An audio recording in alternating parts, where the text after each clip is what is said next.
Hello friends, तर स्वागत आहे माझ्या मिनी ब्लॉगमध्ये। तर आजचा माझा दिवस असा होता की सकाळी आज मी नाश्त्याला बनवलेली चहा चपाती, कारण रोज डोसा पोहे उपमा खाऊन खाऊन कंटाळा आला की एक दिवस असा ठेवायचा की त्या दिवशी आपण चहा चपातीच खायची। तर चहा चपाती मी अगोदर खाऊन घेतलेली, कारण की सर्वजण उठत नाही सकाळच्या वेळेस, सुट्टी असल्यामुळे। तर मी अगोदर नाश्ता करून घेतला, नंतर एक एक उठत होते तसे त्यांना चहा चपातीचा नाश्ता बनवून देत होती। तर चपातीला मस्तपैकी असं तूप लावून छान असा पराठासारखी चपाती बनवून कुरकुरीत अशी चहासोबत खायला खूप मजा येते। तर बघा, तर सर्व चपात्या मी करून घेतल्या। शेवटी एक उरलेलं होतं, त्यांना पण मी नाश्ता बनवून दिला। आणि चपाती झाल्याच्या नंतर मी पटकन कपडेसुद्धा सुकवायला टाकले, कारण की पाऊस आहे, पावसाचे दिवस आहेत, पाऊस कधी पण येतो जातो। तर कपडे सकाळीच टाकल्याच्यानंतर ते सुकतातही। त्यानंतर मी मस्त तयार होऊन मच्छी मार्केटमध्ये गेली। तर बघा, मच्छी मार्केटमध्ये सुद्धा जास्त काही मच्छी नव्हती, तरी पण मी आणला ओला जवळा, आणि ही आहे रोहा मासा ह्याला म्हणतात, तर तोही मी आणला।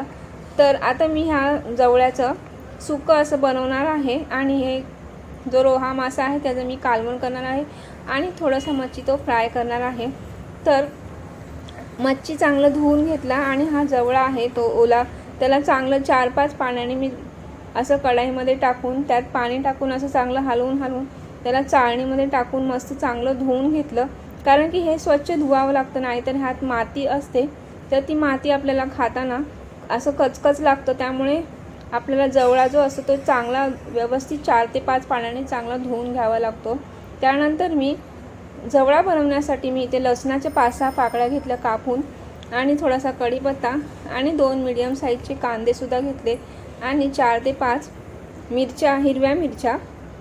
ह्या मिरच्या तिखट नाही आहेत, त्यामुळे मी जास्त घेतल्यात, म्हणजे 4 ते 5 घेतल्यात, आणि 1 मीडियम साईजचा टोमॅटो चांगलं भाजून घेतल्याच्यानंतर त्यामध्ये मी थोडीशी हळद, धना पावडर आणि जिरा पावडर घातली, आणि थोडंसं लाल तिखट सुद्धा घातलं, कारण की मिरच्या तिखट नाही आहेत म्हणून मी थोडंसं लाल तिखटसुद्धा घातलं।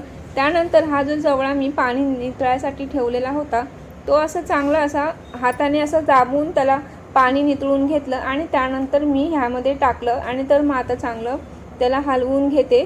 आणि एक वाफ जरी काढली तरी हा पटकन शिजतो, ह्याला काही जास्त वेळ शिजायला लागत नाही। तर मी ह्यात पाणी बिलकुल टाकलं नव्हतं, तर असं त्याच्या अंगाच्या पाण्यानेच ते चांगलं शिजलं। त्यानंतर मी मच्छीसुद्धा फ्राय केला, आणि मच्छीचं कालवणसुद्धा बनवलं। तर भेटूया, बाय।